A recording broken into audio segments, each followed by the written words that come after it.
Matric की Jharkhand topper Jyotsna ज्योति का सपना, डॉक्टर बनकर करूंगी समाज सेवा। झारखंड एकेडमिक काउंसिल बोर्ड की मैट्रिक परीक्षा में झारखंड की स्टेट टॉपर ज्योत्सना ज्योति ने कहा कि उसका सपना है कि वह डॉक्टर बने और समाज की सेवा करे। वह मूल रूप से चतरा के गिद्धौर प्रखंड की रहने वाली है। गिद्धौर प्रखंड के पांडेबागी गाँव की ज्योत्सना ज्योति ने कहा कि डॉक्टर बनकर समाज की सेवा करूंगी। शुरू से ही ज्योत्सना मेधावी छात्रा रही है। उसकी प्रारंभिक शिक्षा कक्षा 1 से 5वीं तक गांव में ही सरकारी प्राथमिक विद्यालय से हुई है। इसके बाद उसका दाखिला इंदिरा गांधी बालिका विद्यालय हजारीबाग में हो गया। ज्योत्सना ने कहा, स्कूल से आने के बाद वह पूरी तरह पढ़ाई पर फोकस करती थी। छात्रावास में देर रात तक पढ़ती थी। उसने कहा कि शिक्षा से ही बेहतर समाज का निर्माण हो सकता है। बेहतर रिजल्ट पाने के लिए विद्यार्थियों को निरंतर पढ़ाई करनी चाहिए। सिलीगुड़ी में बीजेपी विधायक शिखा चट्टोपाध्याय के साथ पुलिस की हुई धक्का मुक्की। जलपाईगुड़ी लोकसभा क्षेत्र के कई इलाके सिलीगुड़ी नगर पालिका के अंतर्गत आते हैं। स्थानीय सूत्रों के अनुसार शिखा चट्टोपाध्याय मतदान के दिन सुबह से ही कार्यकर्ताओं के साथ इलाके में घूम रही थी। कथित तौर पर पुलिस ने उन्हें सिलीगुड़ी नगर पालिका के वार्ड नंबर 33 के एक बूथ के सामने रोका। इस वार्ड के सांसद मेयर गौतम देव हैं। रोके जाने पर बीजेपी विधायक की पुलिस से नोकझोंक हो गई। पुलिस ने उनसे कहा कि जब तक वह उस बूथ के मतदान नहीं होंगे तब तक वह बूथ में प्रवेश नहीं कर सकते। लेकिन आरोप है कि शिखा इसे मानने को तैयार नहीं हुई। शिखा का कहना है कि पुलिस उन्हें गिरफ्तार करना चाहती है और पुलिस रास्ता नहीं छोड़ रही थी, जिसके वजह से हंगामा बढ़ता गया। धनबाद में उत्पाद विभाग की बड़ी कार्रवाई, जब्त की नकली शराब की बड़ी खेप। कोयलांचल धनबाद में अवैध शराब बनों का कारोबार रुकने का नाम नहीं ले रहा है। हर बार छापेमारी होती है, शराब जब्त होती है, शराब बनाने की सामग्री जब्त होती है, लेकिन धंधेबाज फरार हो जाते हैं। एक बार फिर से कुछ ऐसा ही हुआ। धनबाद में उत्पाद विभाग ने सहायक उत्पाद आयुक्त संजय मेहता को मिली गुप्त सूचना के आधार पर बड़ी कार्रवाई की गई। निरसा थाना क्षेत्र के जोगी तोपा इलाके में विकास सहनी नामक अवैध शराब के लिए कुख्यात है।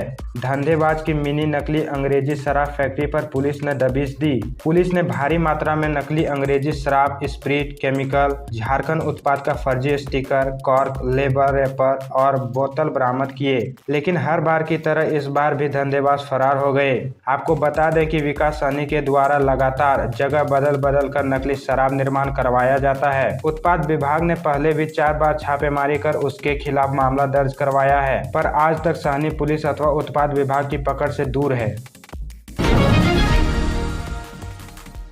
पीएम नरेंद्र मोदी ने अमरोहा में रिकॉर्ड मतदान की अपील की है। एक तरफ यूपी में 8 लोकसभा क्षेत्रों में मतदान हो रहा है, वहीं दूसरी तरफ पीएम नरेंद्र मोदी की अमरोहा में जनसभा हो रही है। पीएम मोदी अमरोहा में मंच पर पहुंच चुके हैं। मंच पर सीएम योगी आदित्यनाथ ने उनका स्वागत किया। पीएम को मंच पर एक ढोलक भी दी गई। बीजेपी महिला कार्यकर्ताओं ने पीएम का स्वागत किया। इस मौके पर पीएम ने लोगों से 2014 और 2019 का रिकॉर्ड तोड़ने की अपील की और कहा कि इसके लिए हमें अपना पोलिंग बूथ जीतना है। प्रधानमंत्री नरेंद्र मोदी ने अमरोहा में कहा कि जिन लोगों ने सपा, बसपा, कांग्रेस की सरकारें देखी है, योगी जी ने गन्ना किसानों की चिंता की है। गन्ना मूल्यों में बहुत बड़ी बढ़ोतरी की है। अमरोहा के गन्ना किसान याद करें कि पहले उन्हें भुगतान के लिए कितना परेशान होना पड़ता था। अब प्रदेश में गन्ने की रिकॉर्ड खरीद के साथ ही समय से भुगतान हो रहा है। सपा सरकार में अमरोहा के गन्ना किसानों को साल में औसतन सिर्फ 500 करोड़ रुपये का भुगतान होता था। अब यहाँ हर साल करीब 1,500 करोड़ रुपये का भुगतान गन्ना किसानों को हुआ है। 90.39% रहा झारखंड 10वीं बोर्ड का रिजल्ट। हजारीबाग की 4 छात्राएं टॉप 3 में। ज्योत्सना ज्योति ने टॉप किया। सेकेंड टॉपर सना संजूरी। झारखंड एकेडमिक काउंसिल जैक ने शुक्रवार को 10वीं बोर्ड का रिजल्ट जारी कर दिया है। इस बार 90.39% स्टूडेंट्स पास हुए हैं। टॉप 3 में 4 लड़कियां हैं। सभी हजारीबाग की इंदिरा गांधी बालिका हाई स्कूल की है। झारखंड टॉपर ज्योत्सना ज्योति को 99.2% नंबर मिले हैं। सेकेंड टॉपर सना संजूरी को 98.6% अंक मिले हैं। थर्ड टॉपर करिश्मा सृष्टि सोमिया को 98.4% नंबर मिले हैं। 10वीं रिजल्ट में टॉप 10 में 44 छात्र छात्राएं शामिल रही है। इनमें से 19 छात्राएं हजारीबाग की इंदिरा गांधी बालिका हाई स्कूल की है। 3,38,398 स्टूडेंट्स परीक्षा में पास हुए हैं। इनमें से 2,05,110 छात्र फर्स्ट डिवीजन से पास हुए हैं। 1,53,773 स्टूडेंट सेकेंड डिवीजन में पास हुए हैं। सिर्फ 19,555 छात्र थर्ड डिवीजन में पास हुए हैं। दुमका में दर्दनाक सड़क हादसे में 2 लोगों की मौत, 2 लोग घायल। जरमुंडी थाना अंतर्गत बासुकीनाथ नोनीहाट मुख्य मार्ग पर घोर टोपी गांव के समीप शुक्रवार की सुबह तेज रफ्तार पिकअप वैन बाइक के बीच जोरदार टक्कर हो गई। मछली लोडेड पिकअप और बाइक के बीच सीधी टक्कर हुई, जिसमें बाइक सवार महिला की मौत घटनास्थल पर हो गई। वहीं महिला का पति व एक युवती गंभीर रूप से घायल हो गए। इस घटना में बाइक पर सवार रामगढ़ थाना क्षेत्र के लतबेरवा गाँव निवासी हीरामुनि मुर्मू 26 वर्ष की घटना स्थल पर ही मौत हो गई, जबकि मृतका के पति विनोद सोरेन 32 वर्ष और लता घोरमारा गांव का रहने वाला पूनम हादसा 18 वर्ष गंभीर रूप से घायल हो गई। लोहरदगा की सना संजूरी 10वीं बोर्ड में बनी सेकेंड टॉपर। कहा 3 से 4 घंटे करती थी सेल्फ स्टडी, बनना चाहते हैं software engineer. Jharkhand academic council JAC ने शुक्रवार को 10वीं बोर्ड का रिजल्ट जारी कर दिया है। इस परीक्षा में सना संजूरी सेकेंड स्टेट टॉपर बनी है। सना मूल रूप से लोहरदगा जिले के सेन्हा प्रखंड के सेंगे हाथू तोराड़ गाँव की रहने वाली है, लेकिन हजारीबाग की इंदिरा गांधी आवासीय विद्यालय में पढ़ाई कर रही है। उन्होंने कहा कि आवासीय स्कूल में पढ़ने के रूटीन लाइफ चल रही थी। स्कूल में पढ़ाई के अलावा 3 से 4 घंटे सेल्फ स्टडी करती थी। इसके साथ ही शिक्षकों का भी काफी सहयोग मिला है। इसकी वजह से यह सफलता मिली है।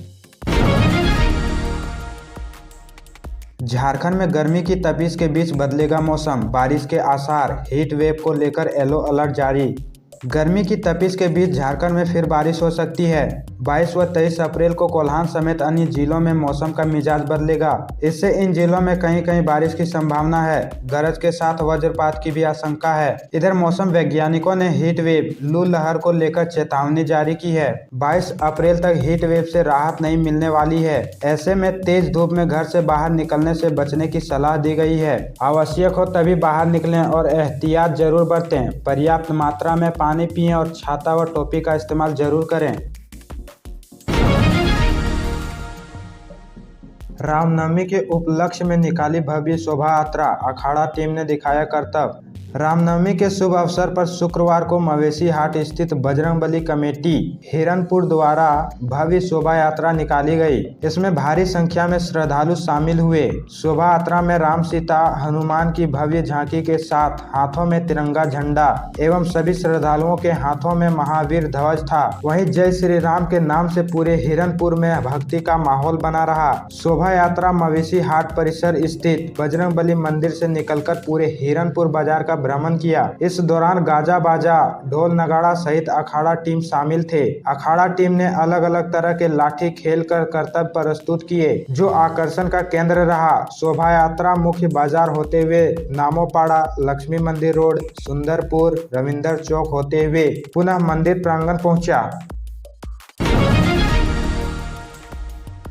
पूर्वी सिंहभूम में जंगल बचाने आगे आए ग्रामीण, असामाजिक तत्वों व वन तस्करों को दी सख्त चेतावनी। पूर्वी सिंहभूम जिले के जमशेदपुर प्रखंड केरुआ डुंगरी पंचायत क्षेत्र के तालसा कुदादा जंगल में असामाजिक तत्वों हर दिन आग लगा दे रहे हैं। इसकी वजह से सदाबहार जंगल नष्ट हो रहे हैं। दिन में तेज हवा के कारण ग्राम वन सुरक्षा समिति के सदस्यों को आग बुझाने में काफी परेशानी हो रही है। जंगल लगातार जल रहे हैं, इससे जंगल व वन्य जीव प्रभावित हो रहे हैं। हर दिन हो रही आग लगी से परेशान होकर ग्राम व सुरक्षा समिति के सदस्यों ने पहाड़ी की ओर जाने वाले हर रास्ते में सूचना पट लगाकर लोगों को आग नहीं लगाने की चेतावनी दी है। हालांकि चेतावनी के बावजूद जंगल में आग लगने की घटना कम होने का नाम नहीं ले रही है। गर्मी में इस बार बिजली संकट नहीं, रांची में पीक आवर में 340 मेगावाट की मांग। राहत यह कि शहर को मिल रही जरूरत की पूरी बिजली। रांची में गर्मी अब सताने लगी है, पारा दिन प्रतिदिन बढ़ता जा रहा है। बढ़ती गर्मी के साथ ही राजधानी में अचानक बिजली की खपत भी बढ़ गई है। रांची में इन दिनों पीक आवर में बिजली की मांग 340 मेगावाट तक पहुँच गई है, जो कि अब तक की सबसे अधिक है। इससे पहले रांची में औसत 260 से 280 मेगावाट बिजली की डिमांड पीक आवर में थी। इसके पीछे का कारण यह है कि घरों व कार्यालयों में एसी, कूलर व पंखे ज्यादा संख्या में चल रहे हैं। हालांकि अब तक अच्छी बात यह है कि रांची में डिमांड के अनुरूप बिजली की सप्लाई की जा रही है। इसकी वजह से लोड शेडिंग की समस्या नहीं आई है। JBVNL के अधिकारी लगातार इनकी मॉनिटरिंग कर रहे हैं कि शहर के किसी इलाके में बिजली की समस्या हो।